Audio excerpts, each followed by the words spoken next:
신인간혁명 29권 이케다 다이사쿠 원류. 사람은 모두 각인 각색의 개성이 있고 재능이 있다. 누구나 인재이다. 하지만 그 개성, 능력도 개발되지 않으면 그대로 묻힌 채로 끝나고 만다. 한 사람이 자신의 힘을 충분히 발휘하려면 다양한 교육의 장이 필요하다. 그 교육의 근간을 이루는 것은 사명의 자각을 촉구하는 혼의 촉발이다. 시니치는 인도 광포를 위해 살겠다는 오코우치에게 기념으로 시를 선사했다. 영원히 그대의 이름 향기로워라. 영취산. 2월 6일 오후 3시 야마모토 시니치를 단장으로 하는 인도 방문단 일행이 델리 대학교를 방문했다. 도서 1000권을 기증하는 증정식에 참석하기 위해서였다. 1922년에 설립한 인도 최고봉의 종합대학인 델리 대학교는 중국과 일본을 연구하는 학과도 있어 일본을 연구하는 중요한 기관으로도 되어 있었다. 지성의 전당에는 시계탑이 긍지 드높게 우뚝 서 있었다. 알씨 메로트라 부총장이 웃는 얼굴로 시니치 일행을 따뜻하게 맞이해 주었다. 희끗희끗한 머리에 안경을 쓴 중후한 풍모가 지성의 광채를 느끼게 했다. 교내에 있는 타고루 기념 강당에서 교직원과 학생 170명이 참석한 가운데 엄숙한 분위기 속에서 도서 증정식이 거행되었다. 부총장은 인사말에서 일행을 환영한 뒤 야마모토 회장은 소카대학교 등의 교육기관과 미술관 등을 창립하고 토인비 박사와 엮은 대담집을 비롯해 많은 저서를 저술했다고 소개했다. 그리고 인도에서 일어난 부처의 가르침이 동양에 큰 영향을 주었고 그중 한 나라인 일본이 자국의 전통을 살리면서 근대 기술을 크게 발전시킨 일을 상찬했다. 신이치는 황송한 마음으로 이야기에 귀를 기울이면서 과학이나 경제 발전의 그늘에서 정신성을 잃어가는 일본의 경종을 울리는 말로 받아들였다. 정신성의 상실은 인간의 야만성을 해방시키고 물욕에 번농되는 사회를 낳고만다.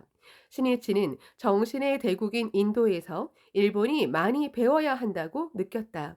과학기술의 진보나 부를 손에 넣는다고 해서 마음까지 꼭 풍요로워진다고는 할 수 없다.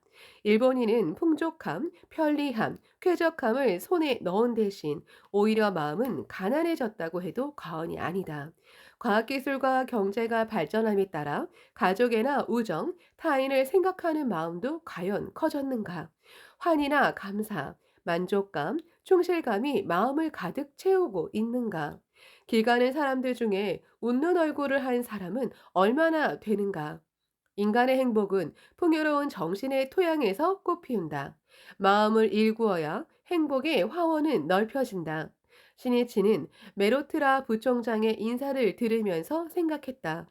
현재 인도는 아직 발전의 도상에 있는지도 모른다. 하지만 사람들의 눈동자가 빛나고 이야기를 나누면 웃음꽃이 핀다. 이것은 민중의 마음이 풍요롭다는 증거가 아닌가. 앞으로 인도도 틀림없이 급속도로 공업화, 현대화가 추진된다. 이 경륜은 발전을 가져오는 반면 빈부의 격차를 더욱 크게 벌리고 사람들의 풍요로운 마음도 빼앗아 버릴지 모른다. 그 사태를 어떻게 피할 수 있느냐가 앞으로의 큰 과제가 되리라. 그리고 그 과제를 해결하려면 불법이라는 생명의 천리가 반드시 필요하다. 이 자리에서 부총장은 도서 증정의 의의를 말하고 증정받은 도서를 가치 있는 선물이라며 고마움을 피력한 다음 더욱 힘찬 목소리로 이렇게 말했다. 도서 증정은 물론이고 야마모토 선생님이 우리 대학을 방문해 주셨다는 사실에 감사할 따름입니다. 인간의 진실은 바로 행동에 나타난다. 직접 현지로 가서 만나야 우정이 싹트고 우정이 쌓이면 굳은 신의의 유대가 맺어진다. 다음은 신이치가 인사할 차례였다. 시니치는 델리 대학교와 맺은 교육 교류는 일본과 인도의 평화, 문화 교류의 막을 열기 위해 염원하던 일이며 이번 도서 증정이 여러분에게 조금이라도 도움이 되고 양국의 상호 교류와 발전에 기여하게 된다면 더없이 기쁠 것이라고 말하고 자신의 신조를 힘주어 말했다. 교육이야말로 21세기의 평화 사회를 건설하는 원천입니다. 그러므로 교육, 문화, 교류에는 정치, 경제의 차원 이상으로 힘을 쏟아야 한다는 것이 저의 신념입니다. 제가 창립한 소카 대학교의 모토는 새로운 대문화 건설의 요람이 되어라, 인류의 평화를 지키는 요새가 되어라입니다. 오늘을 기점으로 델리 대학교와 더욱 활발히 교류하고 일본과 인도 사이에 무너지지 않는 문화와 평화의 다리를 놓고 싶다고 말씀드리며 인사를 마치겠습니다. 그리고 시니치에게서 메로트라 부총장에게 자연, 사회, 과학, 문학, 예술 등 기증도서 1000권 중 일부와 도서 목록이 전달되었다. 끝으로 AP 3 바스타바 도서관장이 단상에 서서 도서 증정에 깊이 감사함을 표하고 이 도서 증정은 앞으로 상호 이해에 근본적인 힘이 될 것입니다. 라고 기쁜 표정으로 말했다. 그리고 책과 관련해서 인도에 전해지는 일화를 소개했다. 옛날에 중국에서 어느 고승이 나란다의 불교대학에 유학했다. 학문을 모두 익힌 고승은 귀국을 앞두고 책을 가지고 돌아가기로 했다. 대학은 이 고승에게 짐꾼 10사람을 붙여주었다. 도중에 배로 강을 건너는데 책이 너무 무거워 배가 가라앉을 지경이었다. 고승이 책을 버려 짐을 가볍게 하자고 말했다. 그러자 인도의 짐꾼 한 명이 헤엄쳐서 건너겠다면서 강에 뛰어들었다. 그리고 5명이 잇따라 강에 뛰어들었고 책을 무사히 중국까지 가져갈 수 있었다. 이 이야기에는 책에 큰 가치를 두는 인도 사람들의 정신이 나타나 있다. 책은 지식의 보고이고 지혜를 키우는 빛이다. 관장은 화제를 바꾸어 창가학회의 창가는 가치를 창조한다는 의미라는 사실을 알고 감명받았다고 말했다. 왜냐하면 공해의 해결, 행복 확립, 인간의 적대심을 없애는 일 등 인류가 아는 과제는 모두 오늘날 대학에 주어진 과제이며 그것을 해결하려면 가치 창조가 반드시 필요하다고 생각했기 때문이라고 말했다. 또 부처는 이미 먼 옛날에 이러한 문제들을 해결할 수 있는 방도를 나타냈으며 그 가르침 속에 새로운 가치 창조의 원천이 있다고 강조했다. 더욱이 창가학회가 그 불교를 근간으로 활동을 펼치고 있는 점을 상찬하고 앞으로 인도와 일본의 문화, 학술 교류에 기대를 걸고 있다고 말했다. 시니치는 인도의 지성이 창가학회에 큰 기대를 걸고 있음을 느끼고 해는 동에서 나오니 일본의 불법이 월지로 돌아갈 서상이니라 어서 589쪽라는 성운을 깊이 되새겼다. 시니치 일행은 델리 대학교에서 도서 증정식에 이어 대학 관계자와 교육 문제 등을 놓고 의견을 교환한 뒤 재회를 약속하고 캠퍼스를 뒤로 했다. 시각은 오후 4시를 지나고 있었다. 일행은 델리 대학교에서 그리 멀지 않은 뉴델리 중심부의 로디 정원으로 갔다. 이곳은 15세기부터 16세기에 걸쳐 번영한 로디 왕조의 황제 묘가 남아있는 곳으로 지금은 시민들이 휴식을 즐기는 공원이 되었다. 신이치는 이 공원에서 인도 문화연구회 멤버와 만나기로 했다. 1972년 6월 오사카를 방문한 신이치는 간사이의 각 대학회 대표 약 30명과 간담했다. 그때 어느 멤버가 인도에 유학을 간다고 보고했다. 대화가 무르익자 신이치는 각자 인도에 대해 공부하고 7년 뒤에 모두 함께 인도에 가자고 제안했다. 그 그룹이 바로 인도 문화연구회이다. 인도에 유학을 간다고 보고한 사람은 외국어 대학에서 인도어, 파키스탄어를 공부한 오스키 아키하루라는 청년이었다. 오스키는 세계 광선유포를 그리며 교학을 연찬하다가 이런 생각이 들었다. 우리는 나습 3장이 번역한 법화경을 바탕으로 불법을 연찬하고 있다. 하지만 인도의 산스크리트어를 한어로 번역하는 과정에서 상당히 중국적으로 해석했을 것이다. 세계 광포를 생각할 때 산스크리트어로 거슬러 올라가 해석하는 것도 필요하지 않을까? 또 그렇게 했을 때 나습 3장의 번역이 얼마나 훌륭한지도 다시 확인할 수 있지 않겠는가? 그리고 오스키는 인도 유학을 결의했다. 시네치는 세계 광포를 위해 진지하게 생각하고 행동하려는 오스키의 마음에 기뻤다. 이상을 말하고 꿈을 말하는 것은 누구라도 할 수 있다. 중요한 점은 그 이상과 꿈을 실현하기 위해 지금 무엇을 하느냐, 날마다 어떻게 노력하느냐이다. 사명감, 책임감은 행동에 나타난다. 오스키는 간사이의 각 대학회 대표들과 함께 신이치와 간담을 나누고 한 달 뒤인 1972년 7월에 인도로 건너가 베나레스 훗날 바라나시의 산푸르 나난드 산스크리트 대학교에 입학했다.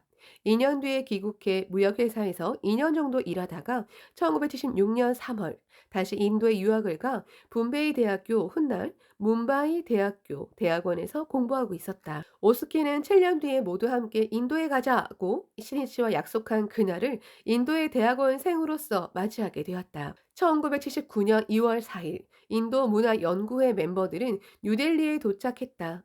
가야, 파트나, 캘커타, 훗날, 콜카타 등 인도 각지를 열흘 동안 방문해 불교 유적을 비롯해 사회 상황이나 사람들의 생활 등을 둘러보는 한편 현지 멤버와도 교류하기로 했다. 오스키는 그리운 인도 문화연구회의 벗을 뉴델리 공항에서 맞이했다. 6일 0시가 지나 뉴델리에 도착한 신이치는 곧바로 연구회 멤버들에게 전원을 보냈다.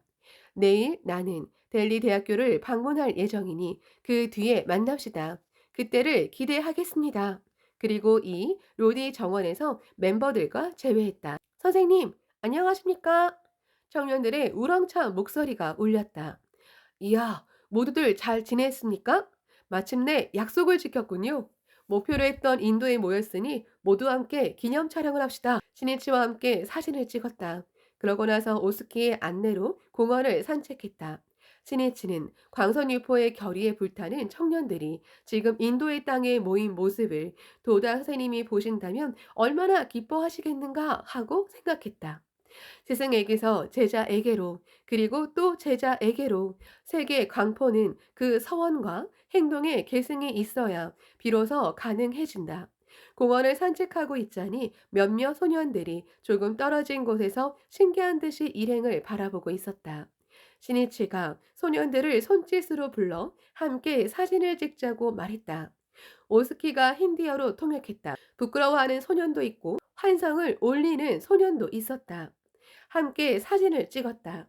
사진을 찍은 뒤 신이치는 선물로 가져온 소카대학교 배지를 아이들에게 주며 이렇게 말했다. 우리는 일본에서 왔습니다. 이 배지는 내가 창립한 대학의 배지입니다. 크면 일본에 꼭 오세요. 신이치는 소년들의 가족에 대해 물었다. 아버지의 직업은 대부분 운전사였다. 즐겁게 이야기꽃을 피웠다. 소년들은 일본으로 치면 중학교 2학년쯤 되는 나이였다. 모두 친구인가요? 한 소년이 하얀 이를 보이며 이렇게 대답했다. 늘 함께 있어서 형제와 다름없는 사이입니다. 좋은 친구가 있다는 것은 인간으로서 가장 행복한 일입니다. 일생의 재산이 됩니다. 좋은 친구가 있으면 하루하루가 즐겁습니다. 또 서로 격려할 수 있으니 괴롭고 힘든 일이 있어도 지지 않고 꿋꿋이 살 수 있습니다. 하지만 혼자라면 외롭고 마음이 약해집니다. 또 나쁜 친구와 어울리면 어느덧 자신도 영향을 받아 나쁜 짓을 하게 됩니다. 그러므로 서로 좋은 친구가 되기 바랍니다. 신이치는 이렇게 말하고 소년들에게 오렌지와 볼펜을 나누어 주었다. 몸집이 작은 소년이 씩씩하게 물었다. 사진이 나오면 받을 수 있을까요? 알았습니다. 꼭 보내겠습니다. 동행한 간부가 소년들의 주소와 이름을 받아두었다. 신이치는 소년들을 보면서 생각했다. 이 아이들은 앞으로 일본인 하면 오늘 만난 일을 떠올리겠지. 대화를 나누면 마음은 나눌 수 있다. 세계가 의적으로 이어진다면 그것은 세계 평화를 이루는 확고한 기반이 된다.